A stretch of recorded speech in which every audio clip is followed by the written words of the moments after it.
News Tamil கழுகு. திமுக கூட்டணிக்கு விழுற 4 ஓட்டுல 1 ஓட்டு சிறுத்தைகளோடதுங்கிறத உறுதிப்படுத்த விசிகாவுல பெரிய மாற்றத்தை செய்ய போறாராம் திருமாவளவன்.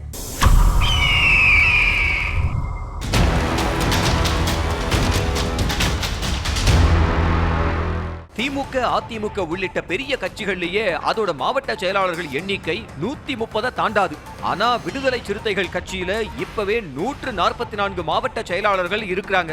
2026 தேர்தலுக்குள்ள கட்சியை இன்னும் வலுப்படுத்துறதுக்காக ஒவ்வொரு தொகுதியையுமே ஒரு கட்சி மாவட்டமா அறிவிக்க போறாராம் திருமாவளவன். இதுபடி இனி விடுதலை சிறுத்தைகளோட மாவட்ட செயலாளர்கள் எண்ணிக்கை 234 மாறப்போகுதாம். குறிப்பா திமுக, அதிமுகவுக்கு இணையா பூத் கமிட்டிகளை அமைக்கணுங்கிறது தான் திருமாவோட இந்த விரிவுபடுத்தப்பட்ட மாவட்டங்களோட இலக்கம். ஏற்கனவே விடுதலை சிறுத்தைகள் கட்சியில பூத் கமிட்டி அமைக்கிறது வேகம் எடுத்திருக்கிற நிலையில அதை முழுசா முடிக்க சொல்லி இருக்காராம் திருமா. திமுக கூட்டணிக்கு வர்ற ஓட்டுகளை சிந்தாம சிதறாம ஓட்டு பெட்டிக்குள்ள சேர்க்கிறது தான் இந்த தேர்தல்ல சிறுத்தைகளோட பிரதான திட்டமா.